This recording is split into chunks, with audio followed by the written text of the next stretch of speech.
ഇന്ന് നമുക്ക് Nellikkampoyil night Riders എന്ന ഹൊറർ സസ്പെൻസ് ത്രില്ലർ മലയാള സിനിമയുടെ കഥ നോക്കിയാലോ? കഥയുടെ ചുരുക്കം എന്തെന്നാൽ ഒരു മനോഹരമായ ഗ്രാമം. ആ ഗ്രാമത്തിലുള്ളവർ വിശ്വസിക്കുന്നത് ഗ്രാമത്തെ സംരക്ഷിക്കുന്ന കാവൽ ദൈവമാണെന്നാണ്. അതുകൊണ്ട് തന്നെ രാത്രിയായാൽ ആരും തന്നെ വീടിന് പുറത്തിറങ്ങാറില്ല. എന്നാൽ ആ ഗ്രാമത്തിൽ ഗ്രാമവാസികൾ പലപ്പോഴായി ഒരു രൂപം കാണുന്നു. ആ രൂപത്തിന് മനുഷ്യന്റെയും കുതിരയുടെയും രൂപമായിരുന്നു ഉണ്ടായിരുന്നത്. ആ കുതിര മനുഷ്യന്റെ ആക്രമണം പലർക്കും ഉണ്ടാകുന്നു. ആരാണ് അതിന് പിന്നിൽ? കാവൽ ദൈവമാണോ എന്നൊക്കെ അറിയണ്ടേ? എങ്കിൽ നമുക്ക് വേഗം സിനിമയുടെ കഥയിലേക്ക് കടക്കാം. അതിനു മുൻപായിട്ട് വീഡിയോ കാണുന്ന കൂട്ടുകാർ ഒന്ന് ലൈക്ക് ചെയ്യാനും കമന്റ് സെക്ഷനിലെ ഹൈപ്പ് എന്നൊരു ഓപ്ഷൻ ക്ലിക്ക് ചെയ്യാനും മറക്കരുതേ. കഥ തുടങ്ങുന്നത് നെല്ലിക്കാംപൊയിൽ എന്ന ഗ്രാമം കാണിച്ചുകൊണ്ടാണ്. ആ ഗ്രാമത്തിലുള്ളവർ കരുതുന്നത് ഗ്രാമത്തെ രക്ഷിക്കുന്നത് അവരുടെ കാവൽ ദൈവമാണെന്നാണ്. രാത്രിയായാൽ കാവൽ ദൈവത്തെ പേടിച്ച് അവരാരും തന്നെ പുറത്തിറങ്ങാറില്ല. അത്തരമൊരു അന്ധവിശ്വാസത്തിലാണ് അവർ ജീവിക്കുന്നതും. ആ ഗ്രാമത്തിലേക്ക് തന്റെ പഠിത്തമെല്ലാം കഴിഞ്ഞെത്തുകയാണ് നായകനായ ശ്യാം. തന്റെ കൂട്ടുകാരായ കണ്ണനും രാജേഷിനും വേണ്ടിയിട്ട് മദ്യവുമൊക്കെ വാങ്ങിക്കൊണ്ടാണ് വരുന്നതും. മൂവരും ഗ്രാമത്തിലുള്ള ഒരു വലിയ പാറയിലേക്കാണ് പോകുന്നതും. അവിടെ ഒരു അമ്പലവുമുണ്ട്. ആ പാറയ്ക്ക് മുകളിൽ ആരും തന്നെ വരാറില്ല. അതുകൊണ്ടാണ് അവർ മദ്യപിക്കുവാനായിട്ട് അവിടെ എത്തിയിരിക്കുന്നതും. പണ്ടൊരാൾ അവിടെ ഇരുന്ന് മദ്യപിച്ച് പാറയിൽ നിന്നും താഴെ വീണ് മരിച്ചുപോയി.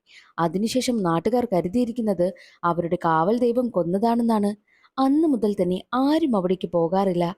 അതിനാൽ തന്നെ മദ്യപിക്കുവാനുള്ള താവളമായി മാറിയിരിക്കുകയാണ് ആ സ്ഥലവും. ശ്യാമും കണ്ണനും രാജേഷും കുറച്ച് മദ്യപിച്ച ശേഷം ബാക്കിയും വെച്ചിട്ട് അവിടെ നിന്ന് പോവുകയാണ്. എന്നാൽ രാത്രിയായതും ഏതോ ഒരു രൂപം വന്ന് അത് കുടിച്ചിട്ട് പോവുകയും ചെയ്യുന്നു. അടുത്ത ദിവസം രാവിലെ ആ നാട്ടിലെ പട്ടാളക്കാരന്റെ വീടിന് മുന്നിൽ ആള് കൂടി നിൽക്കുകയാണ്. കാര്യം എന്തെന്നാൽ തലേ ദിവസം രാത്രി നടന്നു വന്ന പട്ടാളക്കാരൻ തന്റെ അമ്മ നടന്നു പോകുന്നത് പോലെ തോന്നി അമ്മയുടെ പിന്നാലെ പോകുന്നതോ മലമുകളിലുള്ള ആ അമ്പലത്തിലേക്കും. എന്നാൽ പട്ടാളക്കാരന് മുന്നിലേക്ക് ഒരു മൃഗത്തിന്റെ തലയും ഉടലും ചേർന്ന മനുഷ്യൻ വന്നു നിൽക്കുകയാണ്. അത് കണ്ടതും പട്ടാളക്കാരൻ പേടിച്ചു പോകുന്നു. ഓടി വീട്ടിലേക്ക് വന്ന് നോക്കിയപ്പോഴോ അമ്മ വീട്ടിലിരിക്കുന്നുണ്ട്. ആ ഒരു കാര്യം അറിഞ്ഞാണ് നാട്ടുകാരെല്ലാവരും അവിടെ കൂടിയിരിക്കുന്നതും. ശ്യാമിന് നാട്ടിലെ ധന്യ എന്ന പെൺകുട്ടിയെ ഇഷ്ടമാണ്. ധന്യയാണ് കഥാനായികയും. അങ്ങനെയിരിക്കെ ആ നാട്ടിൽ ഉത്സവം നടക്കുകയായിരുന്നു. ഉത്സവത്തിന് വന്ന ധന്യയും ശ്യാമും സംസാരിക്കുവാനായി എത്തിയതോ രാജേഷിന്റെ ഓട്ടോയിലായിരുന്നു. രണ്ടാളും സംസാരിക്കുന്നതിനിടയിൽ, ഇന്ന് രാത്രി അച്ഛനും അമ്മയും നാട്ടിലേക്ക് പോവുകയാ, ഞാനിന്ന് വീട്ടിൽ ഒറ്റയ്ക്കാ, നീ വീട്ടിൽ വരണമെന്നും ധന്യ ശ്യാമിനോട് പറഞ്ഞു.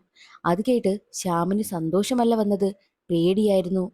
എന്തെന്നാൽ ശ്യാമിന് ഇരുട്ടെന്നാൽ പേടിയാ. പക്ഷേ ധന്യ കരുതിയിരിക്കുന്നത് ശ്യാം ഒരു ധൈര്യശാലിയാണെന്നാണ്. ശ്യാമിന് ഇരുട്ട് പേടിയാകാൻ കാരണം എന്തെന്നാൽ ശ്യാം കുട്ടിയായിരുന്നപ്പോൾ അമ്മ ജോലിക്ക് പോകുന്നതിന് മുൻപ് ശ്യാമിനെ അടുത്ത വീട്ടിലാക്കിയിട്ടാണ് പോകുന്നതും. ജ്യോതി എന്ന പെൺകുട്ടിയുടെ വീടായിരുന്നു അത്. അമ്മ ജോലിക്ക് പോയാൽ പിന്നെ ശ്യാമിന് ആഹാരം വാരി കൊടുക്കുന്നതും കുളിപ്പിക്കുന്നതുമെല്ലാം ജ്യോതിയായിരുന്നു. ജ്യോതിയുടെ കല്യാണമാകാൻ പോകുന്നതറിഞ്ഞ ശ്യാം, ഇനി ആരാ എനിക്ക് ചോറ് വാരി തരുന്നതെന്ന് ചോദിക്കുമ്പോൾ, ഞാൻ എവിടെയായിരുന്നാലും നിനക്ക് ചോറ് വാരി തരുവാനായിട്ട് ഞാൻ പറന്നു വരുമെന്നും ജ്യോതി പറയുമായിരുന്നു. എന്നാൽ ജ്യോതിയുടെ വിവാഹമൊക്കെ കഴിഞ്ഞ് കുറച്ചു നാൾ കഴിഞ്ഞതും ജ്യോതി തീ കൊളുത്തി മരിച്ചു. എന്തിനാണ് ജ്യോതി മരിച്ചതെന്ന് ആർക്കും തന്നെ ഇതുവരെയും അറിയത്തില്ല. അന്നു മുതൽ എന്നും രാത്രി ജ്യോതിയുടെ ആത്മാവ് ശ്യാമിനടുത്ത് വരും. ശ്യാമിന് നേരെ ചോറുള്ള വെച്ച് നീട്ടും. ശ്യാമ പേടിച്ച് നിലവിളിക്കുകയാണ് ചെയ്യുന്നതും. അന്നു മുതൽ ശ്യാമിന് രാത്രി പേടിയാണ്. അങ്ങനെ ശ്യാം രാത്രി ധന്യയുടെ വീട്ടിൽ എങ്ങനെ പോകുമെന്ന് ചിന്തിച്ചു കിടക്കും. അതേ സമയം തന്നെയായിരുന്നു ജ്യോതിയുടെ ആത്മാവ് ചോറുരുളയുമായി വരുന്നതിനാൽ പേടിച്ചവൻ തലയിലൂടെ ബെഡ്ഷീറ്റ് മൂടി കിടന്നുറങ്ങും. അടുത്ത ദിവസം രാവിലെ തന്നെ കുട്ടപ്പൻ എന്ന ആളിന്റെ വീടിന് മുന്നിലായിട്ട് ഒരു ആടിന്റെ തല തൂങ്ങുകയാണ്. എന്താണ് സംഭവിച്ചതെന്ന് ചോദിക്കുമ്പോഴോ കുട്ടപ്പൻ രാത്രി മദ്യപിച്ച് വീട്ടിലേക്ക് എത്തുകയായിരുന്നു. വീടിന് മുന്നിലായിട്ട് കുതിരയുടെ രൂപമുള്ള മനുഷ്യൻ നിൽക്കുന്നു. എന്നാൽ കുടിച്ച് ബോധമില്ലാതെ നിന്ന കുട്ടപ്പൻ വീട് കത്തിക്കുവാനായിട്ട് തീപ്പെട്ടി ചോദിച്ചതോ കുതിര മനുഷ്യനോടും. കുതിര മനുഷ്യൻ തീപ്പെട്ടി കൊടുത്തതും തീപ്പെട്ടി താഴേക്ക് വീണു. തീപ്പെട്ടി എടുക്കുവാനായിട്ട് കുനിഞ്ഞ കുട്ടപ്പൻ കണ്ടതോ രണ്ട് കുതിരക്കാലുകൾ. അതോട് കുട്ടപ്പൻ പേടിച്ച് നിലവിളിക്കുകയാണ്. പട്ടാളക്കാരൻ കണ്ടതും കുട്ടപ്പൻ കണ്ടതും ഒരേ രൂപമാണ്. ഇവർ മാത്രമല്ല, ഗ്രാമത്തിൽ പലരും ഈ രൂപം കണ്ടിട്ടുണ്ട്. അതുകൊണ്ട് തന്നെ ആ രൂപത്തെ കണ്ടവരെല്ലാവരും ഒത്തുചേർന്ന് കുതിരമനുഷ്യനുള്ളത് പാറമുകളിലെ അമ്പലത്തിനടുത്താണെന്നും അതിനെ പിടികൂടണമെന്നും തീരുമാനിക്കുന്നു. അങ്ങനെ ഗ്രാമവാസികൾ എല്ലാവരും ചേർന്ന് കുതിരമനുഷ്യനെ പിടികൂടുവാൻ വേണ്ടിയിട്ട് രാത്രി ആ അമ്പലത്തിലേക്ക് എത്തുകയാണ്. പാറമുകളിലുള്ള ആ അമ്പലത്തിൽ ആരും തന്നെ പോകാറില്ലല്ലോ. എന്നാൽ അവിടെ എത്തിയ ഗ്രാമവാസികൾക്ക് മുന്നിലായിട്ട് കുതിരമനുഷ്യൻ വരികയും എല്ലാവരെയും അവിടെ അടിച്ചോടിക്കുകയാണ് ചെയ്തതും. എല്ലാവരും പേടിച്ച് ജീവനും കൊണ്ട് രക്ഷപ്പെട്ടു പോവുകയും ചെയ്യുന്നു. അങ്ങനെ അടുത്ത ദിവസം ശ്യാമും ധന്യയും വീണ്ടും കാണുകയാണ്. ധന്യയോട് തലേ ദിവസം വരാത്തതിന് അവൻ മാപ്പ് ചോദിക്കും. എന്നാൽ ധന്യ പറയുന്നത്, അതിനെന്താ, ഇന്ന് രാത്രിയും എന്റെ അച്ഛനും അമ്മയും കാണില്ല, ഇന്ന് രാത്രി വീട്ടിലേക്ക് വരുവാനായിട്ടും ധന്യ പറയുകയാണ്. അത് കേട്ടതും വീണ്ടും ശ്യാമിന് ടെൻഷനാകുവാനും തുടങ്ങി. ഒരവസരം കിട്ടിയിട്ട് അതെങ്ങനെയൊക്കെ അവൻ പറഞ്ഞു ഒഴിവാക്കിയിരിക്കുക. എന്നിട്ടിതാ വീണ്ടും രണ്ടാമത് അവൾ വിളിക്കുക. എന്ത് ചെയ്യുമെന്നൊക്കെ അവൻ ചിന്തിക്കുന്നു. ഈ ഒരു കാര്യം ശ്യാം തന്റെ കൂട്ടുകാരോട് പറയുന്നു. അവന് രാത്രി പേടിയായതുകൊണ്ട് തന്നെ കൂട്ടുകാർ അവനൊരു ഐഡിയ പറഞ്ഞു കൊടുക്കും. നീ ഒരു കാര്യം ചെയ്, നേരം ഇരുട്ടുന്നതിന് മുൻപ് തന്നെ ധന്യയുടെ വീട്ടിന്റെ തൊഴുത്തിൽ പോയിരിക്കെ. പോകുമ്പോൾ നീ ഒരു ടോർച്ച് ലൈറ്റും കൊണ്ടുപോകണം. നേരം ഇരുട്ടി കഴിയുമ്പോൾ ഈ ടോർച്ച് ലൈറ്റും എടുത്ത് നീ അവളുടെ വീട്ടിലേക്ക് പോയി അവൾക്ക് ഒരു സർപ്രൈസ് കൊടുക്കണമെന്നും കൂട്ടുകാർ ഉപദേശിക്കുന്നു. അത് നല്ലൊരു ഐഡിയ ആണല്ലോ എന്ന് ചിന്തിച്ച ശ്യാമാണെങ്കിൽ അവർ പറഞ്ഞതുപോലെ തന്നെ ഒരു ടോർച്ചുമായിട്ട് നേരം ഇരുട്ടുന്നതിന് മുൻപ് തന്നെ അവളുടെ വീട്ടിലെ തൊഴുത്തിലേക്ക് വന്നിരിക്കുന്നു. നേരം ഇരുട്ടിയതും ടോർച്ചും എടുത്തുകൊണ്ട് അവളുടെ വീട്ടിലേക്ക് പോകുവാനായി ഇറങ്ങുന്ന സമയം തന്നെയായിരുന്നു ചോദിയാണെങ്കിൽ അവന് മുന്നിലേക്ക് ഒരുരുള്ള ചോറുമായിട്ട് എത്തുന്നത്. അത് കണ്ട് ശ്യാമിന് പേടിയാകുന്നു. ശ്യാമിനാണെങ്കിൽ ഉറക്കെ നിലവിളിക്കാനും കഴിയാതെ അവനവിടെ പേടിച്ച് വിറച്ചിരിക്കുകയാണ്. അതേ സമയം തന്നെയായിരുന്നു ധന്യയുടെ വീട്ടിലെ തൊഴുത്തിന് മുകളിലൂടെ ആരോ നടന്നു പോകുന്നതായിട്ടുള്ള ശബ്ദം അവൻ കേൾക്കുന്നതും. അതെന്തായിരിക്കുമെന്ന് അവൻ ചിന്തിച്ചു നിൽക്കുന്ന സമയമായിരുന്നു അവന് മുന്നിലേക്ക് ഒരാൾ എടുത്തു ചാടുന്നത്. അതാ കുതിരമനുഷ്യനായിരുന്നു. കുതിരമനുഷ്യനെ കണ്ടതും അലറി വിളിച്ച് ശ്യാമിന്റെ ബോധവും പോവുകയാണ്. അടുത്ത ദിവസം രാവിലെ ധന്യയുടെ വീട്ടിലെ തൊഴുത്തിൽ നിന്നും ഉറക്കമുണർന്ന ശ്യാമു വീട്ടിലേക്ക് പോവുകയായിരുന്നു. എന്നാൽ അവനടുത്തേക്ക് വേഗത്തിൽ വന്ന് അവന്റെ കൂട്ടുകാരായിട്ടുള്ള കണ്ണനും രാജേഷും അവനെയും കൂട്ടിക്കൊണ്ടു പോകുന്നത് അവിടെയുള്ളൊരു ഹോസ്പിറ്റലിലേക്കായിരുന്നു. നീ എന്തായാലും ഇത്രയും വലിയ പണിയൊപ്പിക്കുമെന്ന് കരുതിയില്ല എന്ന് പറഞ്ഞാണ് അവനെ കൂട്ടിക്കൊണ്ടു പോകുന്നത്. ചെന്ന് നോക്കുമ്പോൾ കാണുന്ന കാഴ്ച ദേഹം മുഴുവൻ ഒരുപാട് മുറിവുകളുമായി ഇരിക്കുന്ന ധന്യയായിരുന്നു. എന്താണ് അവൾക്ക് സംഭവിച്ചതെന്ന് ശ്യാമിന് മനസ്സിലാകുന്നതേയില്ല. ധന്യക്കടുത്തേക്ക് ചെന്ന ശ്യാമ് എന്താ സംഭവിച്ചതെന്ന് ചോദിക്കുമ്പോൾ എന്താണ് അവൾക്ക് ഉണ്ടായതെന്നും അവൾ തുറന്നു പറയുന്നു. തലേ ദിവസം രാത്രി ശ്യാമിന് വേണ്ടിയിട്ട് വെയിറ്റ് ചെയ്തിരിക്കുകയായിരുന്നല്ലോ ധന്യ. ആരോ വന്ന് കതകിൽ മുട്ടുന്നു. ശ്യാമാണ് വന്നതെന്ന് കരുതി ധന്യ പോയി കതക് തുറക്കും. എന്നാൽ ആരും തന്നെ ഇല്ലായിരുന്നു. അവൾ വീണ്ടും കതകടച്ചിട്ട് അകത്തേക്ക് വന്ന സമയത്ത് അവിടുത്തെ ആ ഒരു കുതിരക്കാലുള്ള മനുഷ്യൻ നിൽക്കുന്നു. അയാളെ കണ്ടതും അവൾ പെട്ടെന്ന് ഉറക്കി നിലവിളിക്കുകയുണ്ടായി. ആ വീട്ടില് അവളുടെ ചെറിയച്ഛനുണ്ടായിരുന്നു. പക്ഷേ ചെറിയച്ഛനാണെങ്കിലോ കുടിച്ച് ബോധമില്ലാതെ കിടക്കുന്നത് കൊണ്ട് തന്നെ അവളുടെ വിളിയൊന്നും കേട്ടതേയില്ല. എന്നാൽ ഈ കുതിരക്കാലുള്ള മനുഷ്യനാണെങ്കിൽ ധന്യെ പിടികൂടുകയും അവളെ ക്രൂരമായിട്ട് റേപ്പ് ചെയ്യുവാനായും ശ്രമിക്കുന്നുണ്ട്. അയാളുടെ കൈകൊണ്ട് അവളുടെ ദേഹത്തേക്ക് ഒരുപാട് മുറിവുണ്ടാകുന്നു. എന്നാൽ ഒരു ഘട്ടത്തിൽ ധന്യയുടെ ബഹളം കേട്ട് കുടിച്ച് ബോധമില്ലാതെ കിടന്ന ചിറ്റപ്പൻ എഴുന്നേറ്റ് വന്നത് കൊണ്ടാണ് ആ കുതിരക്കാലൻ അവിടെ നിന്ന് പോയതും ധന്യ കഷ്ടപ്പെട്ട് രക്ഷപ്പെട്ടതും. ഒരുവിധം അവളുടെ ജീവൻ തിരിച്ചു കിട്ടിയെന്ന് തന്നെ പറയാം. ഈ കഥകളെല്ലാം അവൾ ശ്യാമിനോട് പറയുകയാണ്. കൂടാതെ അവൾ ഒരു കാര്യം കൂടി ശ്യാമിനോട് പറയുന്നുണ്ട്. എന്നോട് ഈ ഒരു ക്രൂരത ചെയ്തവനെ എനിക്ക് പിടികൂടണം, എനിക്ക് വേണ്ടിയിട്ട് നീ അത് ചെയ്യണമെന്നും ശ്യാമിനോട് ധന്യ പറയുന്നു. ധന്യ പറയുന്നത് കേട്ട് ശ്യാം ഞെട്ടിപ്പോവുകയാണ്. അവന്റെ മനസ്സിലുള്ള പേടി അവൻ പുറത്ത് കാണിച്ചില്ല. അവൻ ഇനി ആരോടും ഈ ഒരു ക്രൂരത ചെയ്യരുത്, അതുകൊണ്ട് തന്നെ ആ ഒരു കുതിരക്കാലിനെ ഞാൻ പിടികൂടുമെന്നും ശ്യാമ ധന്യയ്ക്ക് വാക്ക് കൊടുത്തിട്ടാണ് അവിടെ നിന്ന് പോകുന്നത്. തന്റെ കാമുകി പറഞ്ഞ ഈ ഒരു കാര്യമെങ്കിലും ചെയ്യണമെന്നും ശ്യാമ തീരുമാനിക്കുന്നു. പക്ഷേ അവന് രാത്രിയായാൽ പേടിയല്ലേ. അവൻ ഈ ഒരു കാര്യം കൂട്ടുകാരോടൊക്കെ പറയുന്നുണ്ട്. അങ്ങനെ കൂട്ടുകാരാണെങ്കിലോ അവന് ട്രെയിനിങ് കൊടുക്കുകയാണ്. ശ്യാമിന് പേടി മാറുവാനുള്ള ട്രെയിനിങ് കൊടുക്കുവാൻ വേണ്ടിയിട്ട് രാത്രി കൂട്ടുകാർ അവനെയും കൊണ്ട് പോവുകയായിരുന്നു. എന്നാൽ അവിടെയുള്ള വാഴത്തൊപ്പിൽ നിന്നും എന്തൊക്കെയോ ശബ്ദം കേൾക്കുകയാണ്. എന്താണെന്ന് അറിയുവാൻ വേണ്ടിയിട്ട് അവർ വാഴത്തൊപ്പിനുള്ളിലേക്ക് കയറുന്ന സമയമായിരുന്നു പതിവ് പോലെ തന്നെ ചോദിയുടെ ആത്മാവിനെ കാണുന്നതും. അത് കണ്ടതും ശ്യാം അലറി വിളിക്കുകയാണ്. അതേ സമയം തന്നെയായിരുന്നു എന്തോ മണിയുടെ ശബ്ദവും കേൾക്കുന്നത്. പക്ഷേ അത് ഒരു പശുക്കുട്ടിയായിരുന്നു. ഇവരാണെങ്കിൽ പേടിച്ചവിടെ നിന്ന് ഓടിപ്പോവുകയാണ്. എന്നാൽ അടുത്ത ദിവസം ഇതേ പശുക്കുട്ടിയാണെങ്കിൽ അവിടെയുണ്ടായിരുന്ന കിണറ്റിൽ ചത്തു പൊങ്ങുകയാണ്. എന്തെന്നാൽ തലേ ദിവസം ആ ഒരു പശുക്കുട്ടി ഓടിപ്പോയി നേരെ ചെന്ന് പെട്ടത് ആ കുതിരക്കാലിന്റെ മുന്നിലായിരുന്നു. കുതിരക്കാലിനാണ് പശുക്കുട്ടിയെ കൊന്ന് കിണറ്റിലിട്ടിരിക്കുന്നതും. ഈ ഒരു വിവരം നാട്ടുകാരറിയുന്നതോടുകൂടി നാട്ടുകാരുടെ പേടി കൂടിക്കൂടി വന്നു. ഗ്രാമത്തിൽ ഇങ്ങനെയുള്ള പ്രശ്നങ്ങളൊക്കെ നടക്കുന്നത് കൊണ്ട് തന്നെ അടുത്ത പോലീസ് സ്റ്റേഷനിൽ നിന്നും ഒരു കോൺസ്റ്റബിൾ ഈ ഗ്രാമത്തിലേക്ക് എത്തുന്നുണ്ട്.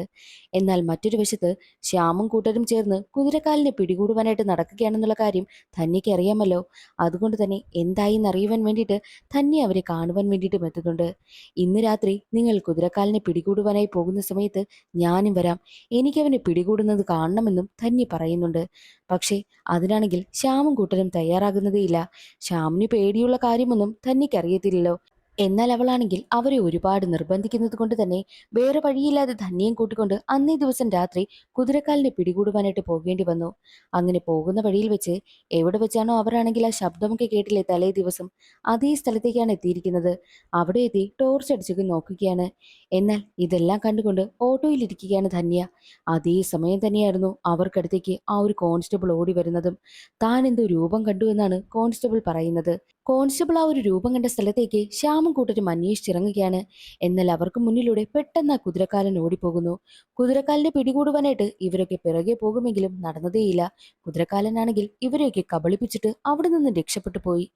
അങ്ങനെ ഇരിക്കെ ഒരു ദിവസം അവരുടെ നാട്ടിലെ കുട്ടപ്പൻ എന്നൊരാളാണെങ്കിൽ ശ്യാമിനടുത്തേക്ക് എത്തുകയാണ്. ഇവരൊക്കെ കുതിരക്കാലിനെ പിടികൂടുവാനായിട്ട് ശ്രമിച്ചുകൊണ്ട് നടക്കുന്ന കാര്യം കുട്ടപ്പൻ അറിയാം. എന്നാൽ കുട്ടപ്പൻ അവരോട് പറയുന്നതോ, ഈ നാട്ടിലിപ്പോൾ നടക്കുന്നതൊക്കെ കാണുമ്പോൾ എനിക്ക് ഓർമ്മ വരുന്നത് ആ സർക്കസ്കാരൻ പയ്യനെയാണെന്ന് കുട്ടപ്പൻ പറയും. ഏത് സർക്കസ്കാരൻ പയ്യനെന്ന് ശ്യാമു ചോദിക്കുമ്പോൾ, കുറേ വർഷങ്ങൾക്ക് മുൻപ് ഇവിടുത്തെ ലൈബ്രറി ഉദ്ഘാടനത്തിന് ഒരു സർക്കസ് നടത്തിയിരുന്നു. അതിൽ പങ്കെടുക്കുവാനായി വന്നതായിരുന്നു ആ ഒരു പയ്യൻ. അവന്റെ ആ ഒരു വിദ്യ കാണിക്കലൊക്കെ കണ്ടിട്ട് ഞങ്ങൾക്ക് എല്ലാവർക്കും ഒരുപാട് ഇഷ്ടപ്പെട്ടു. അവൻ അത്രയ്ക്കും കഴിവുള്ളൊരു പയ്യനായിരുന്നു. അതുകൊണ്ട് തന്നെ അവൻ ഈ ഒരു നാട്ടിൽ തുടരുവാനായിട്ടും തീരുമാനിച്ച് അവന്റെ ഫാമിലിയും കൂട്ടിക്കൊണ്ടുവന്നു.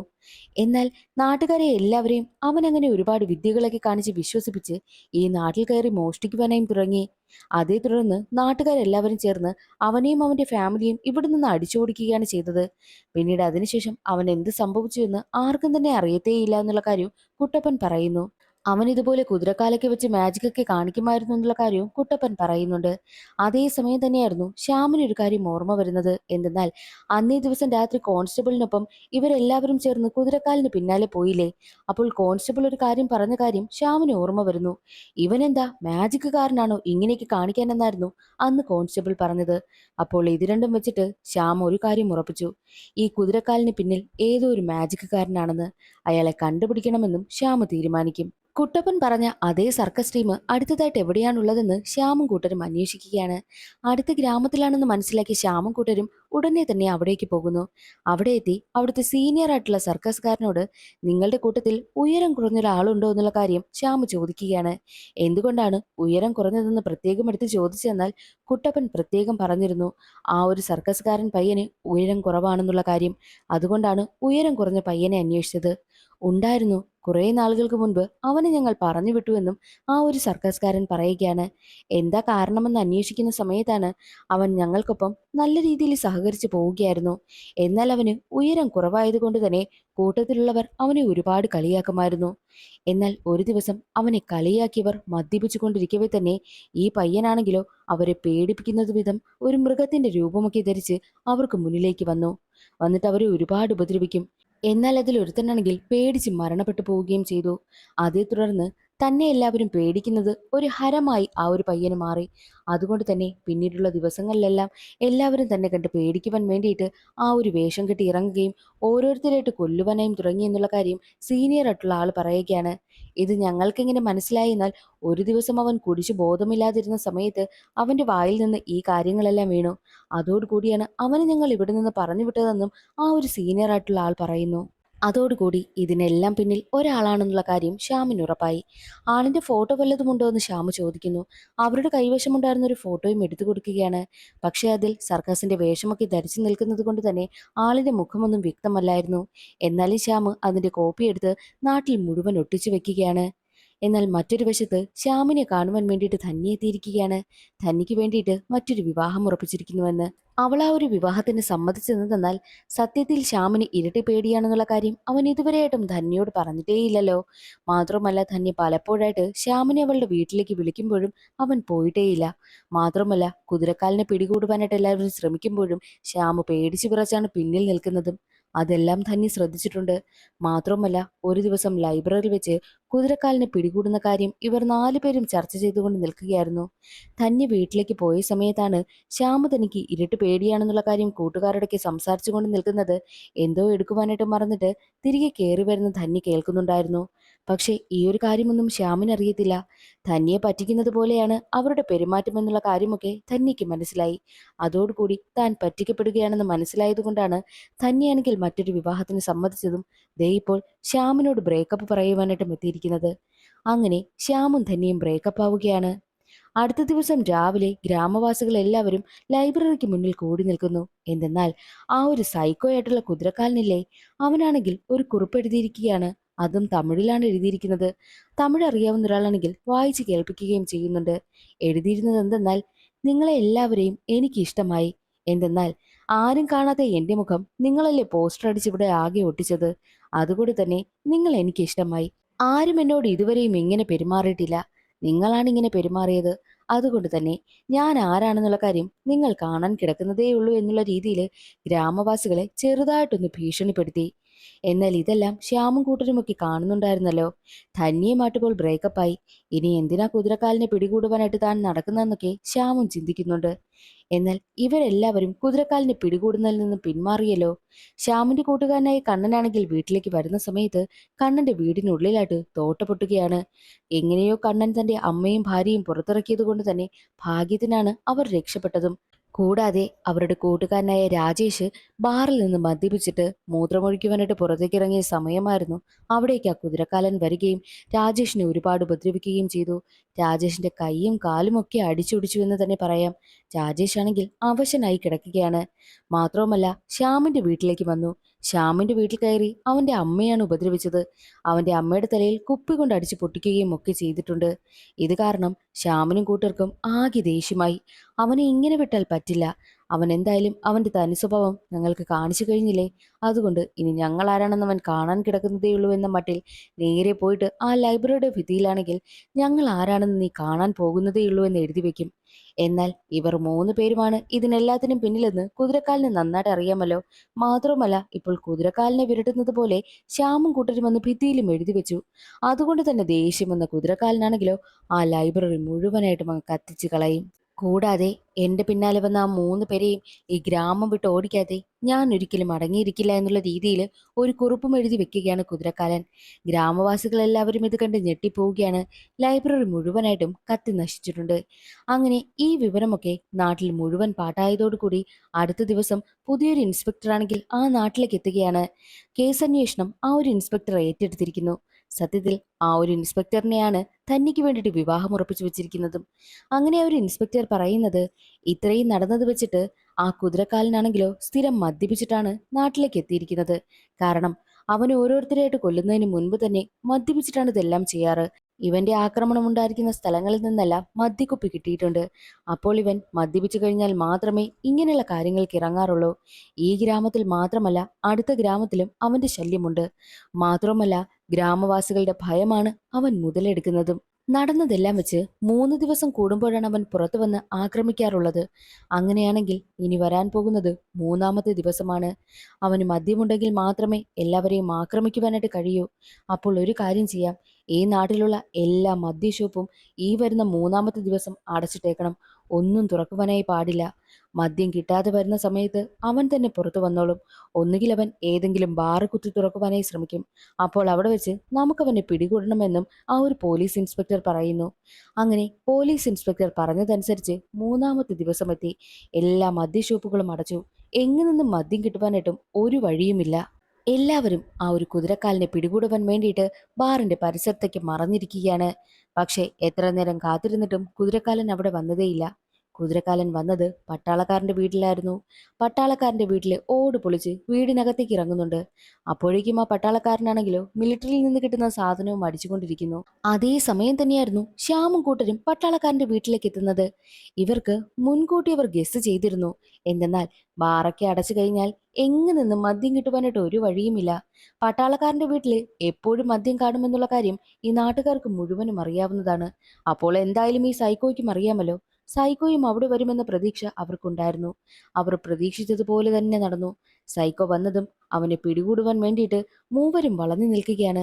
എന്നാൽ ആ കുതിരക്കാലനാണെങ്കിൽ അവരെ ഒരുപാട് ഉപദ്രവിക്കും. അവസാനം അവിടെ നിന്ന് രക്ഷപ്പെട്ട് ഓടുകയാണ്. എങ്ങനെയെങ്കിലും പിടികൂടണമെന്ന് ശ്യാമും കൂട്ടരും കരുതും. ആ ഒരു കുതിരക്കാലനാണെങ്കിൽ ഓടിപ്പോകുമ്പോൾ ശ്യാമാണെങ്കിൽ രാജേഷിന്റെ ഓട്ടോയും എടുത്താണ് അവിടെ നിന്ന് പോകുന്നത്. രാത്രി സമയം ശ്യാമിന് പേടിയാണല്ലോ. മാത്രവുമല്ല, ആരുമില്ലാതെ അവൻ ഒറ്റയ്ക്ക് ഓട്ടോയും എടുത്ത് പോയിരിക്കുകയാണ്. ഏതുവഴിയാണോ കുതിരക്കാലൻ ഓടിയത് അതുവഴിയാണ് അവൻ ഓട്ടോയും എടുത്ത് പോകുന്നതും. എന്നാൽ അവിടെയാണ് ഒരു ട്വിസ്റ്റ്. ശ്യാം എടുത്തിരിക്കുന്ന ആ ഓട്ടോയുടെ പിന്നിൽ തന്നെ ഈ കുതിരക്കാലൻ നിൽക്കുന്നുണ്ട്. അങ്ങനെ കുതിരക്കാലനാണെങ്കിൽ ആ ഓട്ടോയിൽ വെച്ച് ശ്യാമിനെ അറ്റാക്ക് ചെയ്യുവാനായും ശ്രമിക്കുന്നു. ഒരു ഘട്ടത്തിൽ ഓട്ടോ മറിയുകയാണ്. കുതിരക്കാലനാണെങ്കിലോ ഓടി രക്ഷപ്പെട്ടു പോവുകയും ചെയ്യുന്നു. ഓട്ടോ മറിഞ്ഞ സ്ഥലത്ത് ശ്യാം ഒറ്റയ്ക്ക്, അതും അർദ്ധരാത്രി. എന്ത് ചെയ്യണമെന്നറിയാതെ പേടിച്ചു വിറച്ച് നിൽക്കുകയാണ് ശ്യാം.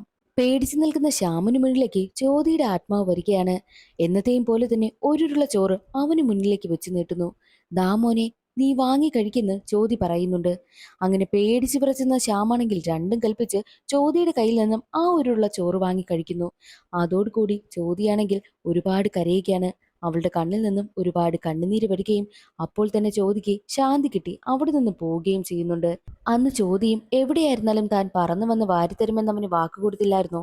അതുകൊണ്ട് തന്നെയാണ് മരിച്ചു പോയിട്ടും തന്റെ വാക്ക് പാലിക്കുവാൻ വേണ്ടിയിട്ട് ശ്യാമിനടുത്തേക്ക് എത്തിയത്. ശ്യാമ് മുൻപേ ഈ ഒരുള്ള ചോറ് വാങ്ങി കഴിച്ചിരുന്നു എന്നുണ്ടായിരുന്നെങ്കിൽ അവന് ഒരിക്കലും ഇത്രയും പേടിക്കേണ്ട കാര്യമേ വരില്ലായിരുന്നു. ആദ്യമേ തന്നെ ചോദ്യം വന്നിട്ട് ആ ഒരുള്ള ചോറും കൊടുത്തിട്ട് മോക്ഷം കിട്ടി അവിടെ നിന്ന് പോകുമായിരുന്നു. ഇപ്പോഴാണ് ശ്യാമിന് ഇതൊക്കെ മനസ്സിലായതും. അങ്ങനെ ആ ഒരുള്ള ചോറ് വാങ്ങി കഴിച്ചതിൽ പിന്നെ ശ്യാമിന് രാത്രിയോടുള്ള പേടിയെ നഷ്ടമായി. അവന്റെ ദേഹത്ത് എന്തോ ഒരു പവർ കയറിയതുപോലെ തന്നെ പേടിയും മാറി അവന് കുറച്ച് ശക്തിയും കിട്ടിയിരിക്കുകയാണ്. അങ്ങനെ അവനാണെങ്കിൽ കുതിരക്കാലിന് പിന്നാലെ പോകുന്നു. ശ്യാമും കുതിരക്കാലനും തമ്മിൽ വലിയൊരു ഫൈറ്റ് നടക്കുകയാണ്. എന്നാൽ കുതിരക്കാലൻ ഗ്രാമത്തിലേക്ക് എത്തിയിട്ടുണ്ട് എന്നുള്ള കാര്യം ഗ്രാമവാസികൾക്ക് മനസ്സിലായി. ഗ്രാമവാസികളാണെങ്കിലും കുതിരക്കാലിനെ പിടികൂടുവാൻ വേണ്ടിയിട്ട് തീപ്പന്തവുമായിട്ട് എല്ലാവരും ഇറങ്ങിയിട്ടുണ്ട്. ഇത് മനസ്സിലാക്കിയ കുതിരക്കാലനാണെങ്കിലോ എങ്ങനെയെങ്കിലും രക്ഷപ്പെടുവാൻ വേണ്ടിയിട്ട് നേരെ എത്തിപ്പെട്ടത് തെങ്ങിൻ തോപ്പിലേക്ക്. എന്നിട്ട് അവിടെയുള്ള ഒരു തെങ്ങിലേക്ക് കയറിയിരിക്കുകയാണ്. ഗ്രാമവാസികളും പോലീസുകാരും എല്ലാവരും ചേർന്ന് കുതിരക്കാലിനെ അന്വേഷിക്കുന്നു. എന്നാൽ ഒരു ഘട്ടത്തിൽ തെങ്ങിന് മുകളിലിരിക്കുന്ന കുതിരക്കാലിനെ കോൺസ്റ്റബിൾ കാണുകയാണ്. അതോടുകൂടി ആ തെങ്ങിനെ വളഞ്ഞു നിൽക്കുകയാണ് ഗ്രാമവാസികൾ എല്ലാവരും തന്നെ വളഞ്ഞുവെന്ന് മനസ്സിലാക്കിയ കുതിരക്കാലിന് ഇനി എന്ത് ചെയ്യണമെന്നറിയാതിരിക്കുകയായിരുന്നു. അതേ സമയമായിരുന്നു കുതിരക്കാലിന് മുന്നിലേക്ക് ആ ഗ്രാമത്തിന്റെ കാവൽ ദൈവം വരുന്നത്. കുതിരക്കാലിന് മാത്രമേ കാവൽ ദൈവത്തെ കാണുവാനേയും കഴിയുന്നുള്ളൂ. ബാക്കി ആർക്കും കഴിയുന്നതേയില്ല. മാത്രമല്ല അത് കണ്ടതും കുതിരക്കാരൻ വല്ലാതെ പേടിക്കുവാനേയും തുടങ്ങി. കാവൽ ദൈവമാണെങ്കിലോ കുതിരക്കാലിനെ പേടിപ്പിക്കും വിധമാണ് നോക്കുന്നതും. അത് കണ്ട് പേടിച്ച കുതിരക്കാലനാണെങ്കിലോ ആ ഒരു മരത്തിൽ നിന്നും താഴേക്ക് വന്ന് വീഴുകയാണ്. അതോടുകൂടി ഗ്രാമവാസികളും പോലീസുകാരും ചേർന്ന് കുതിരക്കാലിനെ പിടികൂടുന്നു. അവനെ തല്ലിച്ചതച്ച് സ്റ്റേഷനിലേക്കും എടുത്തുകൊണ്ട് പോവുകയാണ്. അങ്ങനെ പല പോരാട്ടങ്ങൾക്കൊടുവിൽ ഗ്രാമത്തിന്റെ പേടി സ്വപ്നമായിരുന്ന കുതിരക്കാലനെ ഗ്രാമവാസികളും പോലീസുകാരും ചേർന്ന് പിടികൂടിയിരിക്കുകയാണ്. കാവൽ ദൈവവും അവിടെ നിന്ന് പോകുന്നുണ്ട്. ഗ്രാമത്തിന് എന്ത് ആപത്ത് സംഭവിച്ചാലും ആ ഗ്രാമത്തെ സംരക്ഷിക്കുവാൻ വേണ്ടിയിട്ട് കാവൽ ദൈവം എത്തുക തന്നെ ചെയ്യുമെന്ന് കാണിച്ചുകൊണ്ടാണ് സിനിമയുടെ കഥ അവിടെ അവസാനിക്കുന്നത്. ഇന്നത്തെ വീഡിയോ എല്ലാവർക്കും ഇഷ്ടമായെന്ന് കരുതുന്നു. ഇഷ്ടമായാൽ ഒന്ന് സപ്പോർട്ട് ചെയ്യാൻ മറക്കരുതേ. അടുത്തൊരു സിനിമയുടെ കഥയിൽ കാണാം. അതുവരെ എല്ലാവർക്കും ബൈ.